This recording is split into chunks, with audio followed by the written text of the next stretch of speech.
Hey guys, what's going on? It's just Dante here. So, in this video, I'm going to talk about why it's important to get a pre approval before we start looking for cars. So, usually, after I ask clients if they have down payment, I ask them, okay, do you want to see what you'd qualify for? Because when it comes to subprime, it's a different ball game. It's not like, okay, you have 700 credit score, we know we're getting approved. A lot of the times, with a lot of the clients that I get, we don't know if we're getting approved. That's why we always opt to get a pre approval first. A lot of people come in with, I want this car, that car, da da da da da, which is fine.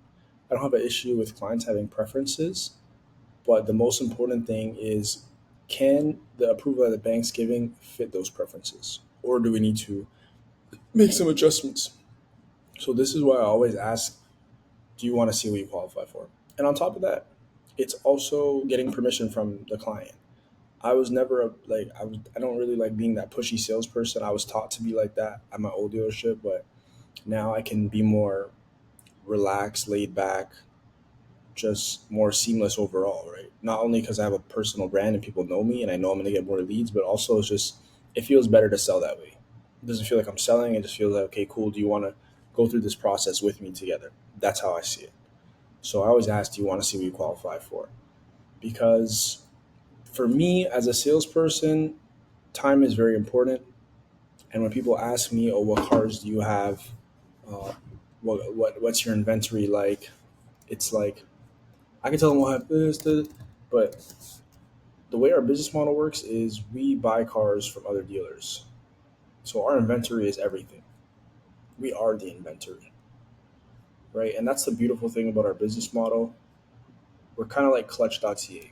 If you know about Clutch.ca, we're very similar. I mean, they have cars on the lot, but you can't see them. With us, we don't have cars on the lot, but you can see the car if you're willing to go the distance, wherever that car may be. So it's annoying because I know I'll have to repeat it over and over again, but if you're watching this video and you want to look buy a car from me in the future, I'd rather clear it up and explain how things work once. So there's no skepticism, there's no confusion, there's no uncertainty going through the process when it comes to getting a car because you know how it goes. And I posted so many delivery videos on my page now. It's like, okay, if all these customers were willing to trust me to get a car from them, what is the difference with you? I don't have personal grudges with people. I personally won't do business with family and friends because I'm not doing charity. But that's the beautiful thing about our business model. We can get access to any cars. And like I've said before in previous videos and on social media, on Reels, you can still go see the car. There's no issue with us going to see the car. It's just, are you willing to make that journey? Some people don't have a car. They're not willing to make that journey. They're putting their trust in me, which I appreciate. And obviously, things do happen. We're not anticipating for it. We're not hoping for it to happen. We want the customer to have the most smooth experience, but things do happen. Now, the reason why I don't just send cars off rip most times is because, for the most part, I don't know if I can get them approved on it. So when I send people for a pre-approval, the bank is gonna hit me back with an amount of financing that I'm working with. So I'm gonna know, okay, cool, we're working with this much, and what you asked me for, I can actually follow through with it, or maybe might need a little bit down payment to follow through with it. But that's why for me it just makes the most sense to get that pre-approval because I could send people cars. Well, let me see what you have first. Oh, what's your website? Da, da, da, da. I know I'm gonna get it for as long as I'm in this industry, which is fine. But if their credit's not the best, it's like I'll send them the link. I'll be like, take a look, but just keep in mind, like, it's more important if we actually see what we can get for you first. Because I could send people pictures of cars all day, get them all hyped.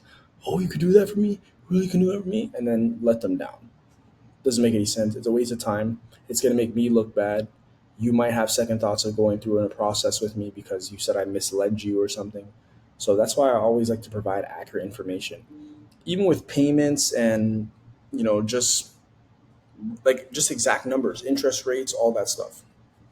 I'd much rather just get the exact numbers we're working with, get the income verified, and go through the whole process of getting approved before we start sending car options. Not every client likes to move like that, and I understand that. I'm not trying to go for every client. Obviously, we're trying to get as much market share as possible in terms of who we do business with. But ultimately, at the end of the day, I know not everyone's going to be a fan of it, but that's my process, and I don't really bend backs for a lot of people, right? I know there is people. Holy shit, bear leads are coming in right now. Fuck. Okay. Um, Let me respond to these leads real quick though. Still, late night leads, my boy. I don't know why they all came in the night though. Anyways, sorry, I'm too lazy to edit my videos. But okay, we got someone's mom. Hey, mama. This is the most optimal subprime business model, and this still works for me. I know as people trust me more and more, and as I put myself out there more and more, it's going to be less of an issue for people. But the way I run my business right now is people see me for the first time, for the most part, on Facebook or Instagram. So they're going to be like, "What do you mean you don't have cars in the lot?" Like they're going to be like, "This guy's a scammer." That's the first thing that's going to come up to them. So I know I got to do a little bit of convincing, but this works best for us, and it just saves a lot of disappointed people because in the auto industry, we're already getting bad. We already get bad reviews once in a while. Not everyone's going to love us. So we just try to limit as much people that hate us as possible. But that is why I like to ask people, do you want to see what you qualify for? Because it just lays out a smoother foundation to go forward with the process. And if you work with me, I'm more than likely going to ask you the same question. And it's nothing personal. It's just, it keeps everything organized. It filters out who's serious and who's not. Some people might be ready to go at that current moment. Some people might need to wait till next month or get some things in place, which is fine.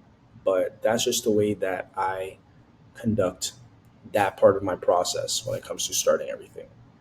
So this is kind of just a brief overview of how everything works. Like we buy cars from dealers, like we buy cars from enterprise rental companies. So getting access to vehicles is not really an issue. It's never an issue. We just want to make sure we see, can you qualify for this? Because it saves both of us time, me as a broker and a finance manager, and you as a customer and a buyer. So hopefully you guys learned, kind of understand how the process works a bit better. And yeah, I'll see you guys in the next one.